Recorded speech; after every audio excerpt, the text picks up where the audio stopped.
സ്നേഹം വീഡിയോയിലേക്ക് എല്ലാവരെയും സ്വാഗതം ചെയ്യുന്നു. ഇന്നത്തെ നമ്മുടെ ധ്യാനത്തിനും പ്രാർത്ഥനയ്ക്കുമായിട്ട് എടുത്തിരിക്കുന്ന വിഷയം വിശുദ്ധ യോഹന്നാൻ്റെ സുവിശേഷത്തിലെ 12-ാം അധ്യായമാണ്. യേശു ഉയർപ്പിച്ച ലാസർ താമസിച്ച ബെഥനിയായിൽ പെസഹായ്ക്ക് 6 ദിവസം മുമ്പ് കർത്താവ് വന്നു. മാർത്ത അവൻ അത്താഴം ഒരുക്കി. മറിയോ അവിടെ ഉണ്ടായിരുന്നു. ലാസറും ഒരുമിച്ച് ഭക്ഷണത്തിനിരുന്നു. ആ സമയത്ത് മറിയം സുഗന്ധതൈലം കൊണ്ടുവന്നിട്ട് തലയിലും കാൽക്കലുമായിട്ട് ഒഴുകി തലമുടി കൊണ്ട് തുടച്ചു. അവളുടെ ജീവിതത്തിൽ യേശുവിൻ്റെ സാന്നിധ്യം വലിയൊരു പരിവർത്തനമായിരുന്നു. തിന്മയിൽ ജീവിച്ചിരുന്ന അവളുടെ ജീവിതത്തിൽ വലിയൊരു മാറ്റം വരുത്തി യേശുവിൻ്റെ പാദാന്തികത്തിൽ ഇരിക്കുന്നതായിട്ടാണ് നമ്മൾ കാണുക. അപ്പോൾ യേശുവിനെ സംബന്ധിച്ചിടത്തോളം തൻ്റെ മരണത്തിനും ഉത്ഥാനത്തിനും ഉള്ള ഒരു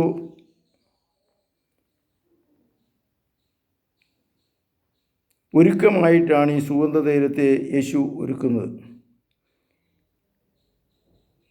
ആ സമയത്ത് യൂദാസ്കറിയോത്ത് പറയുന്നുണ്ട്, എന്തിനു ഈ പൈസ ഇങ്ങനെ നശിപ്പിച്ച് കളയണം, ഇത് വിറ്റ് പാവപ്പെട്ടവർക്ക് കൊടുക്കാൻ പാടില്ലേ എന്ന് ചോദിക്കുന്നുണ്ട്. പക്ഷേ യേശുനാഥൻ അത് ഡിഫെൻഡ് ചെയ്യുകയാണ്. ഇതെൻ്റെ മരണത്തിൻ്റെ തരമായിട്ട് നിങ്ങൾ സ്വീകരിക്കുക, ശവസംസ്കാരത്തിന് ഒരുക്കമായിട്ട് ഇത് ചെയ്തു എന്ന് കരുതിയാൽ മതി എന്ന് വെച്ചാൽ യേശുവിനെ അറിയാമായിരുന്നു ഏതാനും ദിവസത്തിനുള്ളിൽ യേശു കുരിശിൽ തറയ്ക്കപ്പെടുമെന്നും പെസഹയോടടുത്താണ് വരുന്നതെന്നും യേശു വന്നിരിക്കുന്നത് ഈ കുരിശ് ചുമക്കാൻ വേണ്ടിയാണെന്നും മരണത്തിന് വേണ്ടിയാണെന്നുള്ള ബോധ്യം യേശുവിനുണ്ടായിരുന്നു. ഇതെല്ലാം കഴിഞ്ഞതിന് ശേഷമാണ് യേശുവിനെ രാജകീയമായിട്ട് കഴുതപ്പുറത്ത് യേശുവിനെ ഈ ജെറുസലേമിലേക്ക് കൊണ്ടുപോകുന്നത്. ജനങ്ങൾ ഓശാന പാടി കഴുതക്കുട്ടിയുടെ പുറത്ത് യേശുനാഥൻ എഴുന്നള്ളുകയാണ്. ജനക്കൂട്ടം അവനെ സ്വീകരിക്കാനായിട്ട് ഓശാന പാടുകയാണ്. സൈത്തിൻ കൊമ്പുകൾ പിടിച്ചുകൊണ്ട് യേശുവിനെ എതിരേൽക്കുന്നു. യേശു അത് കഴിഞ്ഞിട്ടാണ് ജെറുസലേമിൽ ചെന്നിട്ട് ഈ പറയുന്ന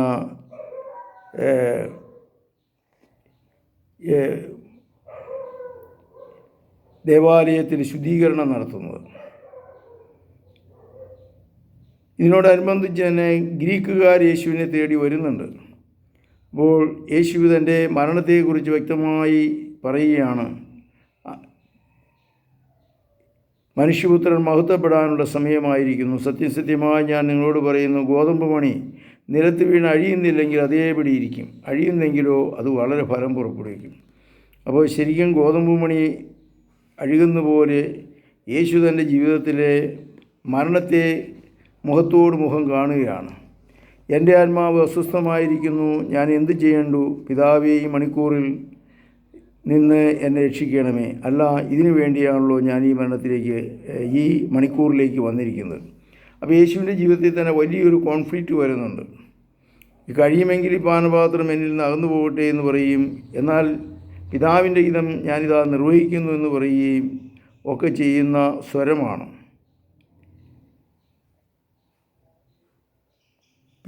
ആ സമയത്ത് ഒരു ഇടിമുഴക്കമുണ്ടായി. ചിലർ പറഞ്ഞു ദൂതൻ അവനോട് സംസാരിക്കുന്നു എന്ന് പറഞ്ഞു. ഇങ്ങനെ യേശുവിൻ്റെ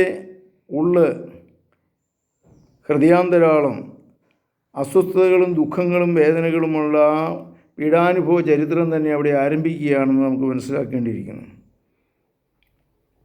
മനുഷ്യപുത്രൻ ഉയർത്തപ്പെടേണ്ടിയിരിക്കുന്നു. പ്രകാശമുള്ളപ്പോൾ നടന്നുകൊള്ളുവിൻ, അന്ധകാരം നടക്കുന്നത് എങ്ങനെയാണ് എന്ന് പറയുകയാണ്. യഹൂദരുടെ അവിശ്വാസത്തെ യേശു ആലപിക്കുന്നു. അവരെ അടയാളത്തിന് വേണ്ടിയാണ് എന്തെല്ലാം അടയാളങ്ങൾ പ്രവർത്തിച്ചു എങ്കിൽ തന്നെയും അവർ അവിശ്വസിച്ചില്ല എന്ന് യേശു പരാതിപ്പെടുന്നു.